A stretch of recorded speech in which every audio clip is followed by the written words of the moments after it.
Hi guys, எல்லாருக்கும் வணக்கம் guys. இந்த வீடியோவில் நம்ம என்ன பார்க்க போகிறோன்னா, இங்கிலாந்து அணி இந்திய அணியை பார்த்தா பயப்படுறாங்க. அதனால தான் இந்த மாதிரி ஒரு மோசமான கிரிக்கெட் விளையாடுறாங்க. அது மட்டும் இல்லாமல் இந்திய அணி தான் உலகில் தலை சிறந்த அணி, இந்த வாட்டி சாம்பியன் டிராஃபி தொடரை இந்தியா தான் வெல்லும் அப்படின்னு சொல்லிட்டு இலங்கை முன்னாள் நட்சத்திர வேகப்பந்து வீச்சாளர்னு சொல்லாங்க, லெஜெண்டுன்னு சொல்லலாம், லசித் மலிங்கா பார்த்தீங்கன்னா இந்திய அணி இங்கிலாந்து எதிரான முதல் ஓடிஐ போட்டி இந்திய அணி வெற்றி பெற்றிருக்காங்க. அந்த வெற்றி குறித்தும் இங்கிலாந்து அணி தோல்வி குறித்தும் சில பல கருத்துக்கள் பேசியிருக்காரு.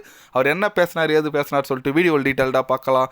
அதுக்கு முன்னே நீங்கள் நம்ம சேனலுக்கு புதுசாக வந்திருந்தீங்கன்னா ஒரு சப்ஸ்கிரைப் மட்டும் பண்ணிவிட்டு வாங்க, வீடியோக்குள்ளே போகலாம். ஆமாங்க, இந்தியா வர்சஸ் இங்கிலாந்து முதல் ஓடிஐ போட்டி நடந்து முடிஞ்சிச்சிங்க நேற்று. அதில் பார்த்தீங்கன்னா இந்திய அணி 4 விக்கெட் வித்தியாசத்தில் சூப்பராக வின் பண்ணிட்டாங்க. அந்த வெற்றி குறித்து லசித் மலிங்கா என்ன சொன்னார் கேட்டிங்கன்னா, இந்திய அணி ஒரு ஆபத்தான அணி, கண்டிப்பாக இந்த வாட்டி சாம்பியன் டிராஃபி இந்திய அணி வெல்றதுக்கு நிறைய வாய்ப்பு இருக்குது. அது மட்டும் இல்லாமல் இங்கிலாந்து அணி பார்த்தீங்கன்னா இப்போ ரொம்ப ஒஸ்டான கிரிக்கெட் தான் விளையாடுறாங்க. இந்திய அணியை பார்த்து பயப்படுறாங்க இந்தியாவில் விளையாடுறதுக்கு. ஏன்னா T20 அவங்களோட பார்த்த கேம் நேச்சுரலாக ஆட மாட்டாங்க. எல்லாருமே வந்து பேட்டை விட்டால் எங்கேருந்து T20 ஜெயிக்க முடியும்? முதல்ல கேம் ஏற்ற மாதிரி ஆடணும். பட் இங்கிலாந்து வீரர்கள் அது பண்ண மாட்டாங்க. அதே போல் தான் இப்போ ஓடிஐ போட்டியில் இதேமாரி பண்ணுறாங்க.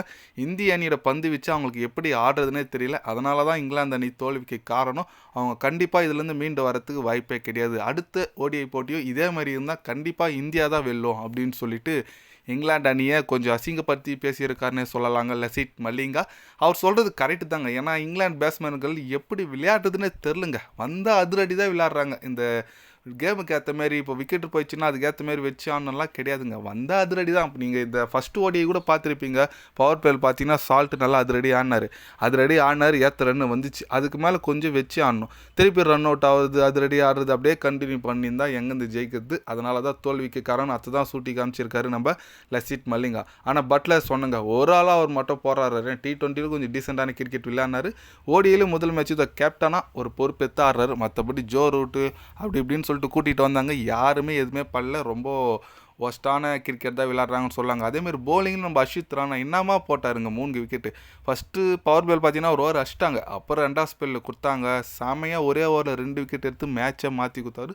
3 விக்கெட் எடுத்தாருங்க அஷித் ராணா. கண்டிப்பாக அவர் பாராட்டியே ஆகணும். நல்ல ஒரு யங்ஸ்டர் விளாண்டுட்டு வந்துட்டுருக்காரு.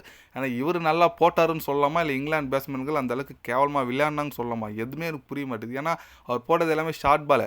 ஒரு இங்கிலீஷ் பேட்ஸ்மேனுங்க, இங்கிலாந்து பேட்ஸ்மேன் ஷார்ட் பால் எப்படி ஆடணும் அதில் போய் அவுட் ஆகிட்டு போகிறாங்க. ரொம்ப அது இந்தியா பீச்சில் ரொம்ப ஒரு ஒஸ்டான பேட்டிங் தான் ஆடுறாங்க.